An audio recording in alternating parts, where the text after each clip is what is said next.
मैं इसकी तस्वीर बना सकता हूँ।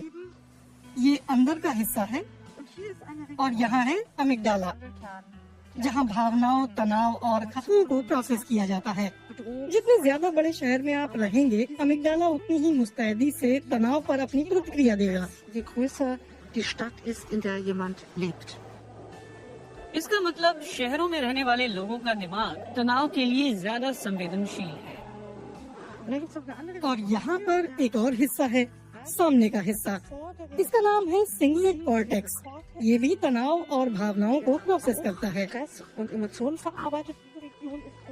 ये उन लोगों में और ज्यादा तीव्र प्रतिक्रिया देता है जो न सिर्फ बड़े शहरों में रहते हैं बल्कि वहाँ पले बढ़े भी हैं। इसलिए शहरों में रहने वाले लोगों का दिमाग एक तरह से तनाव के लिए प्रोग्राम हो चुका है। इसके बावजूद हर शहरी इंसान बीमार नहीं पड़ता। लगता है कि इनका शरीर तनाव से लड़ने में सक्षम है। इसका पता लगाने के लिए माजदा अदली और उनकी टीम MRI के जरिए शहर में रहने वाले लोगों के दिमाग की जांच कर रही है।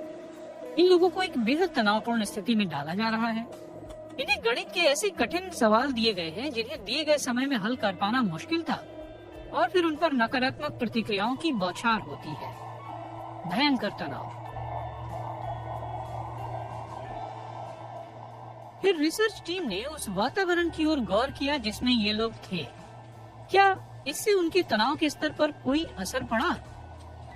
Wir sind in dieser Untersuchung ganz klar. इस प्रयोग में हमें एक बात बहुत ही साफ साफ पता चलती है। वो बात ये है कि किसी भी इंसान के लिए उसके आसपास के परिवेश में हरियाली का होना कितना अहम है। हम ये बात कह सकते हैं कि दिमाग का जो हिस्सा भावनाओं को नियंत्रण में रखने और तनाव को संतुलित रखने में सक्रिय रहता है, उसके लिए हरियाली का होना एक बहुत बड़ी भूमिका निभाता है। घर के आसपास पेड़ पौधे और पार्क होने से तनाव से बचा जा सकता है।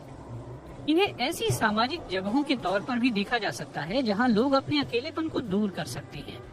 ये दूसरे लोगों से और कुदरत से बात करने का मौका भी देते हैं। इसलिए माजदा अदली शहरों में हरे भरे इलाकों की सिफारिश करते हैं, लेकिन सिर्फ ऐसे इलाके जो आपसी मेल जोल को भी बढ़ावा दें। कई बार सुनसान अपार्टमेंट ब्लॉक्स के बीच बेतरतीब और बेढंगे तरीके से लगे पेड़ पौधे और हरी भरी जगहें तो होती हैं, लेकिन वहाँ कोई जाना नहीं चाहता। आर्थिक चिंताओं के चलते निर्माण परियोजनाओं में घरों के आसपास के इलाके पर ज्यादा ध्यान नहीं दिया जाता, लेकिन इस सोच को बदलना शहर की योजना बनाने वालों की जिम्मेदारी है।